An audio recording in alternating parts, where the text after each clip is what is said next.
Many people feel divorce is a death sentence, but with the right support and guidance, you can move through the process with knowledge, skills, and confidence.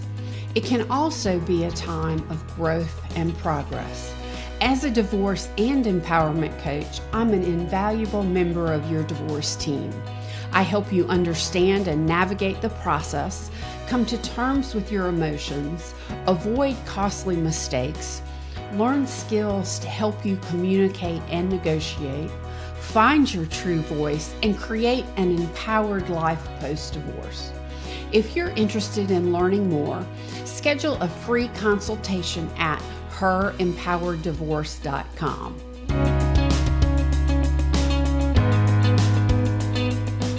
Hi, beautiful. I am so glad you're here with me today, and I am excited about this episode. We have a returning guest, Scarlett Bease, and Scarlett is going to talk to us about hair and makeup. So many of my clients come to me and say, I really feel frumpy, or I don't feel alive, and I'm wearing the same things and using the same makeup and doing my hair the same way that I have for 20 years. And I want a change. So Scarlett's going to talk to us about that. She's a personal image styling consultant. And if you want to know about how what you wear can help you, then tune to episode 79, where Scarlett talks about how fashion can help as well. And that was so interesting. I asked her to talk about makeup and hair. So hi, Scarlett. How are you doing today? Thank you so much for being here. Thank you. I'm doing good. And I'm happy to talk about hair and a lot more talk about makeup because it's all part of the package. Yeah, absolutely. So I hear a number of people say, or a number of women say, I don't want to dress, I don't want to wear makeup or do my hair for them. And I've always felt that my makeup and hair and clothing is for me. Am I wrong in that? No, you're not wrong, because as I always say, what you see affects how you feel. And if you feel insecure or like not put together, it affects everything about you. It affects your self-confidence, affects how you talk to people, affects how much you want to be seen. So the beautiful thing about makeup and hair is it doesn't have to be complicated. It can be very easy and very quick to apply and to do. So it doesn't have to get complicated, but the benefits are multiple. Awesome. So why do you think wearing makeup makes a difference? It's sort of like, when you don't want to bump into anybody because you're not wearing the right clothes, or the ones that make you feel good, or that you're not wearing any makeup. I mean, most people, when we run out to get some milk, we don't want to put any makeup on because it's a quick errand, but we sure pray and hope and plead with the universe that we don't bump into anybody that we know. Inevitably, we do. I order my groceries online and they're delivered. Sometimes you need the milk. Yeah, that's true. So it adds a little bit of confidence to a woman. I mean, I have a client, she's in her early 40s, and she never really wore makeup. And now that she's back in the dating world, she realized that she was looking, her clothes were great, but she was looking like kind of sad and not well, So right, kind of pasty. A little pasty, a little, like not well. Like if you're not well, you don't put on makeup. So I showed her a very simple routine, so she still looks natural and easygoing. But she's got a little oomph, a little edge that nobody has to know why her skin tone is perfect or why, her eyes are popping out more. Nobody has to know why, but the makeup, just the right amount and the right products can give you that boost in how you look, how others see you, and how you feel about yourself. Absolutely. And I think women coming through the divorce process, there's such a stress toll and a pain toll and a grief toll that we're not really feeling all that great about ourselves. Right. So I think any little boost on the inside or the out is a wonderful thing. Yeah, yeah, absolutely. And you did touch upon something that I wanted to, go over a little bit, that a lot of women, and you've seen this in older women, are wearing their hairstyle the same way they did like 20, 30, 40 years ago. And Right. sometimes the makeup is the same too. And what happens is you're really making yourself look older. Definitely not current. I Gotcha. mean, I mean, not that long ago, you would still see women running around with, bright blue eyeshadow and orange lipstick. Right.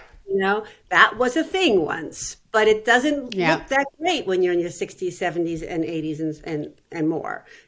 So the other thing I really want to share is that when we were younger, a lot of us wore extra makeup, heavier makeup, because we were trying to look older, maybe to get into a club, Ah, guilty, or to get a drink at a bar, guilty, or just to look, just to look, older. Because when you're young, you can't wait to be older, and then, when, of course, as soon as you hit like 23, you're like, oh my God, it's all over. I want to be Um, younger.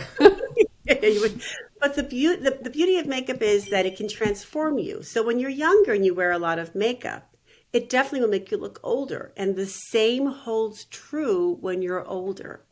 So if you wear too much makeup as you get wiser and more experienced in life, it will make you look older. And that's the exact opposite of what most women are trying to accomplish when they put on makeup. So the good Ah, news is less is more. You can actually wear less makeup and softer colors and look at your age or maybe even a little younger. And it's so much easier to put on too because there's so much less to do, right? right. But Right. it's really important to, like, if you have 14 products that you use to put on your face, you're probably good with four. So Okay. you really can minimize the routine and minimize the heaviness of the look. Nope, you don't want to be the person. Years ago, people used to make fun of Tammy Faye because she wore so much Right. makeup, and they used to sell There's T-shirts. actually, I'm sorry, there's actually a T-shirt that said I ran into Tammy Faye Yes, at the that's mall what I and was it had going to say. makeup all over it. Yeah. Yes, Yeah. it's hysterical. But that's what a lot of women, they get in the habit of wearing a lot, and then they have a hard time seeing themselves when they wear less makeup because they're thinking Yes. I have to look like I used to look good. But in all honesty, you actually look better when you wear less. You really do, and it's easier and Gotcha. quick to do. Why do some women have a tough time knowing what kind of makeup and what colors to wear? Well, one thing is, same thing with fashion. Don't listen to people telling you, what you should be wearing. So years ago, the cosmetic companies would like tell you what your spring look should be, what your, fall, winter, summer look should Right. be. And that was horrible advice as it is in fashion because there is no such thing as one size fits all, one look fits all. Second Gotcha. thing is, if you get your makeup done at a beauty counter in a store, their goal is not to teach you how to apply the makeup. Their goal is to sell you Sell makeup, you makeup. you know and then you go home with all these products and then you try to reproduce this result that they gave you, and you can't because nobody taught you. So it's Right. really really a great idea to get a makeup artist who can teach you how to do it. I used to be a makeup artist. When I would help somebody with their makeup, and you can ask this at a department store, they're not going to like it, but I advise asking it. You ask them, okay, you do one step on the eye and then let you do the other eye. Yes. So you can learn as you go. Same thing with the computer. I can't learn anything if somebody is doing it for me. I need to be told and touch it and do it myself, right? So that's one thing. Ask them to slow down and let you learn it yourself. If you can learn to apply it yourself, you will be able to be successful at duplicating the look, and you're going to be a lot less stressed out. I mean, there's nothing worse than, getting stressed out about how you look. So one less thing to worry about. The other thing is that they're there to sell you a lot of products. So I advise, women to ask for the minimal look, like the easiest routine. So what they're going to do is in the stores, they're going to sell you like a palette, okay? And then they end up using like two shadows out of the 10 palette. So you've wasted your money. Where instead you can buy individual colors, like this. I advise all women to stay in the creamy, like I only have three colors on, and they're just like creamy tones. This and then a brown. If you stay in that, you have a very natural look. But it makes the eyes more awake looking, more popped up. And I always also suggest when people put on their makeup to put everything on their eyes going up and never down, because if you go down, you have a droopy look. And never underline the entire bottom of your eye because that'll make your eyes look smaller. I just do the outer corner, and that makes the eyes, I have small eyes, make the eyes look a little bigger and more pronounced. Um, you don't have, so all you really need is like, two shadows to keep it really simple. I do suggest everybody get a base, which is this is a creamy beige, and I put that on first because most of us have redness on our eyelids. And again, as we get more wiser and experienced, it gets more pronounced. So when you put something on like this, it just evens out the skin tone. So you can get one that matches your skin tone. So if you're darker, you would get a darker one. And that evens out the skin tone. So when you put on the shadows, you have an even covering, And is that the same thing? I know there's face primer and there's eye primer. Is that what you're talking about? So the eye primer has color to it. It's the color of your skin tones. So you literally, it's kind of like you're doing when you paint your room, you make the even surface so that the actual color sticks, it is truer, it's truer. So that's really what it is. The face primer is a product, if you have it, use it, but I don't think it's that necessary unless you're like a real makeup, person all the time. A really nice tip for women with makeup, not everybody likes the feeling of foundation, and if you're not used to wearing it, it really bothers some people. So what I suggest is taking your foundation and putting just like one drop in your hand and then putting your suntan lotion in there or your daily moisturizer. I prefer something with some SPF protection. You mix it up. Now you have a tinted moisturizer. So you're protecting your skin and you have very soft coverage. It's really, really helpful for people who are just not like, they don't like the feeling of it. So this takes away that heaviness feeling and it's very natural looking. It's nice. And SPF is so important to protecting your skin from looking old. Yep. Yeah. All that stuff that we might have done way back when with mineral oil and those horrible things that I don't think you can buy anymore. Those mirrored shields that you put under your face. You can get triple magnification of the sun. You pay the price later on big time. So the faster you put on some SPF, you can start at 65. It's still going to help you. The better off you are. And also, I have a client who can't even go in the sun because of all the skin cancer lesions that she gets now from all the damage she did when she was younger. So protect as early as you can.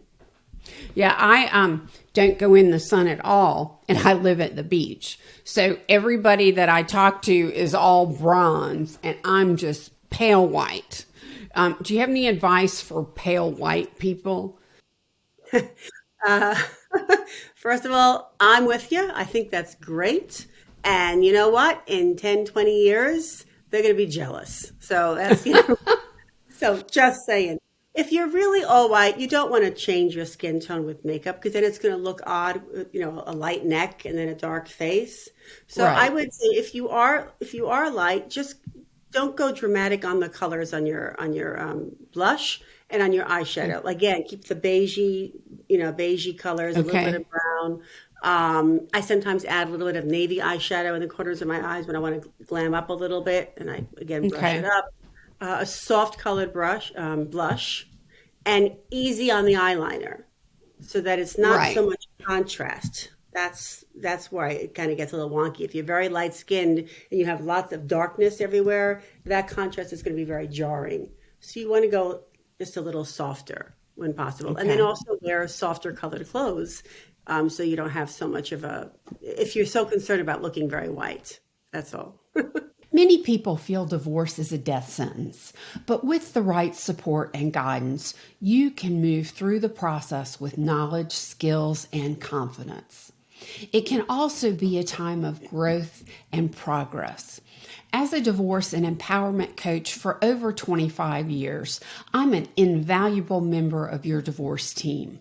I help you understand and navigate the process, come to terms with your emotions, avoid costly mistakes, learn skills to help you negotiate, find your true voice, and create an empowered life post-divorce. If you're intrigued and want to learn more, schedule a free consultation with me at herempowereddivorce.com. And now let's get back to the show. So, are drugstore brands, this is always a question, are drugstore brands better or worse than, let's say, department store brands or even plastic surgeon quality brands? Yeah. Yeah, the plastic surgeon stuff, they're making a lot of money on those products. The commission is really, really high. I do not recommend them because you're just making them richer. So just saying.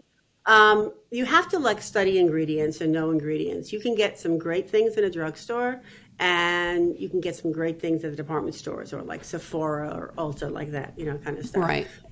When it comes to makeup, once you know like if you find, for instance, like I like use this creamy beige, which is hard to see, but it's just a very soft beige.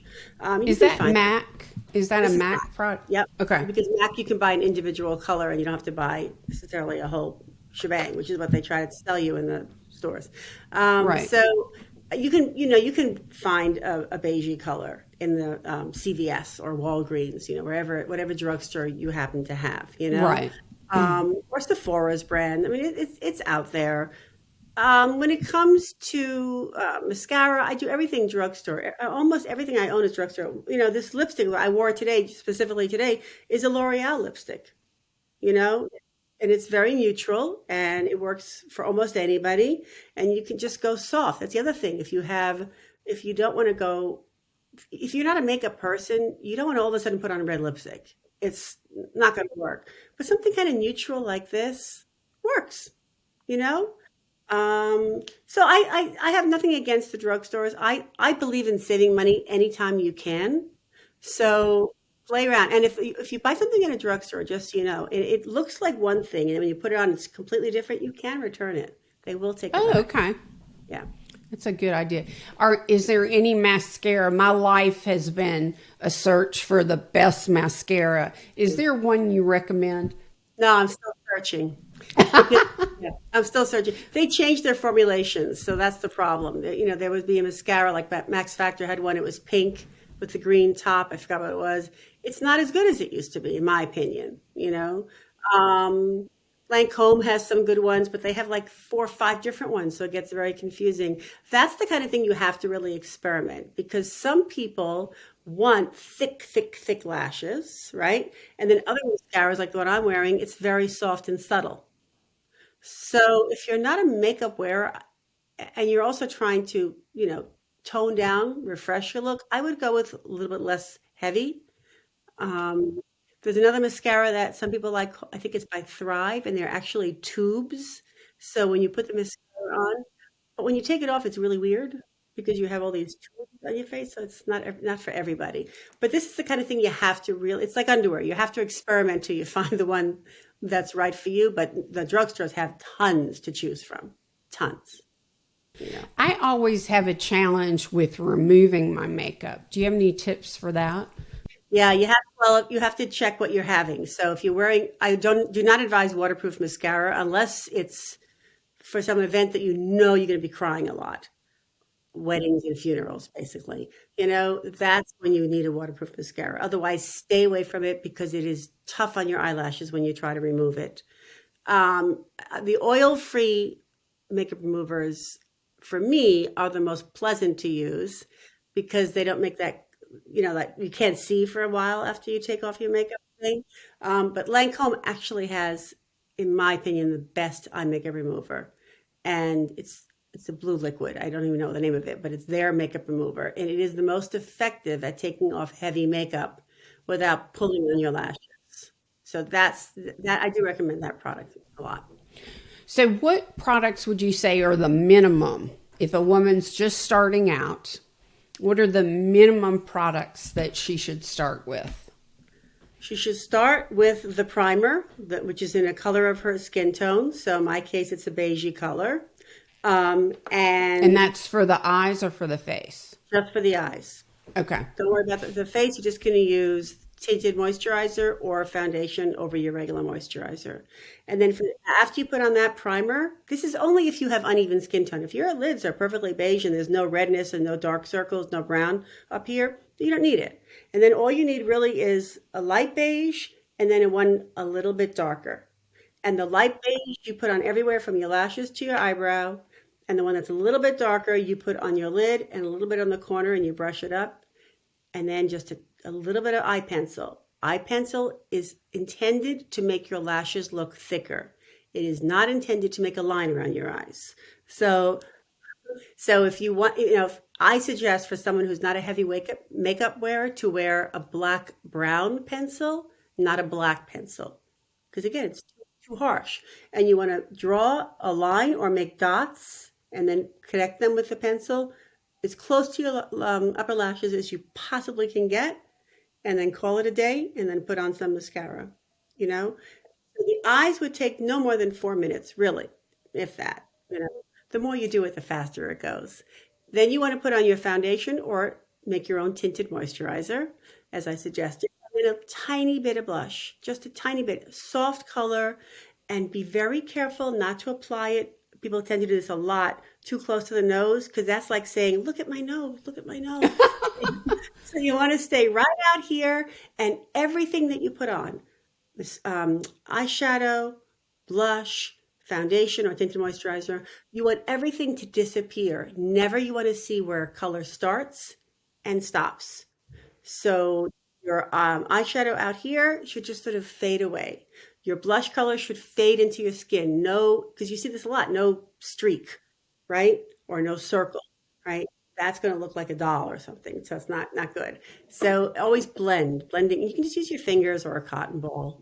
But that's really all you need. And then a little bit of a basic neutral color lipstick, and you're good to go. Okay, so let's shift gears. What about hair?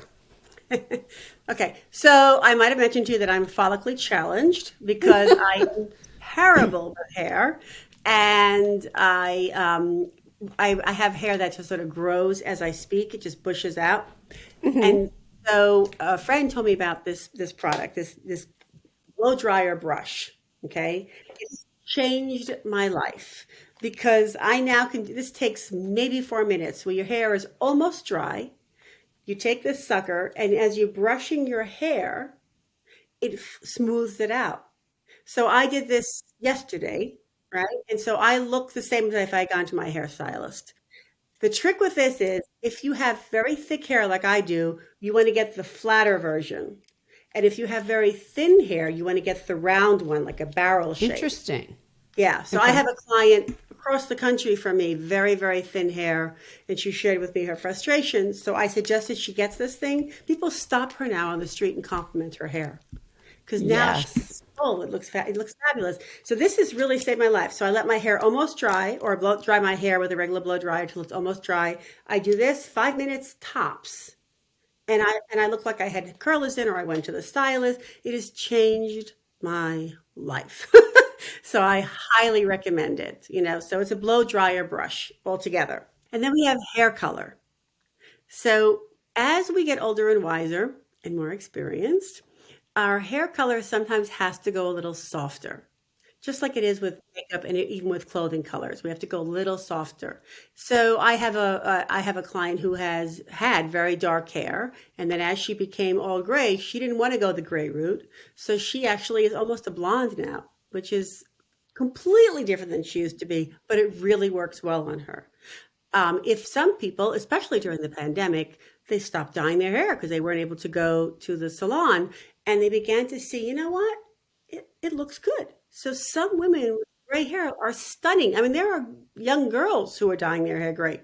I think they're crazy, but still, so like if you have like colored eyes, blue eyes, and you want to go silver, it's a stunning combination. It really is.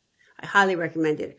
I'm not ready to go there yet, but if I was to become more gray than brown, I would eventually do that and own it. There's a whole society called Silver Sisters, embracing their gray. So, but another thing you can do is just add some highlights around your face, and that helps camouflage the grays as they start growing in, which they seem to grow in the day after you get your hair colored, by the way. I'm still not understanding the logic of that whole experience, but anyway. But again, this tool, life changing and time saving, I'll tell you that. And play with the color a little bit. Ask your stylist for a little some tips. Sometimes they are being told to do everything the same, but it's worth asking them, do you have any recommendations for me? And they typically know what they're doing, and they have some good recommendations. What if a woman doesn't go to a hairstylist and just lets her hair grow and long as she gets older? Any thoughts on that? It's bad. It's bad. Okay. Years ago, I did a presentation, many years ago, it was 2008, and a lot of people lost their job, a lot. And I did a presentation on helping you do well on interviews. And one woman stood up exactly like you're describing. And she'd been in the job for like 20 something years. So it didn't matter what she looked like, but she hadn't cut her hair in all that time.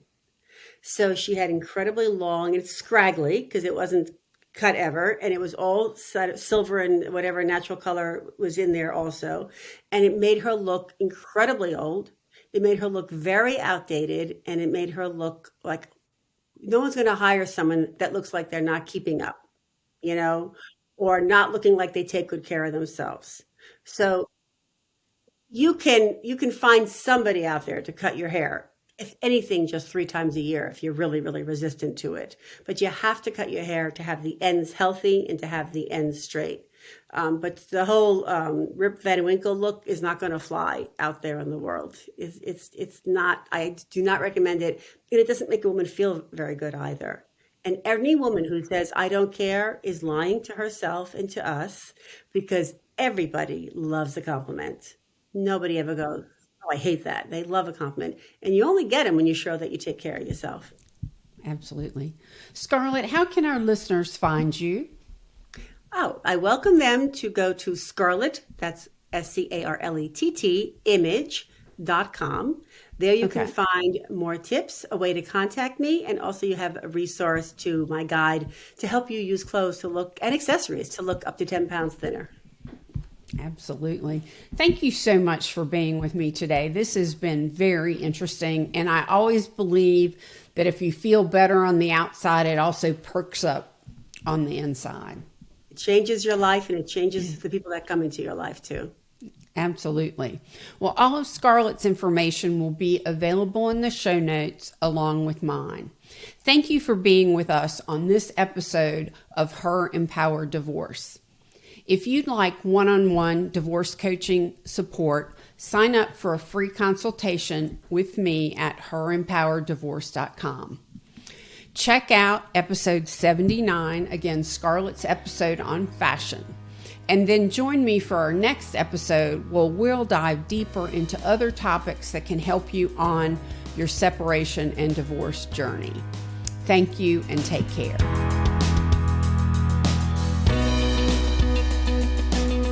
Thank you for listening to the Her Empowered Divorce podcast. Remember, divorce doesn't have to be a death sentence. With the right support and guidance, you can move through the process with knowledge, skills, and confidence. And it can also be a time of growth and empowerment. A divorce and empowerment coach is an invaluable member of your divorce team. I help you understand and navigate the process, come to terms with your emotions, avoid costly mistakes, find your true voice, and create an empowered life post-divorce. If you're interested in learning more, schedule a free consultation at herempowereddivorce.com. And be sure to check out my other episodes of Her Empowered Divorce podcast and resources on my website or wherever you listen to podcasts. Don't forget to subscribe and leave a review. This will help me reach out to more women in the same space so you are not so alone. I appreciate your support. Until next time, take care and stay empowered.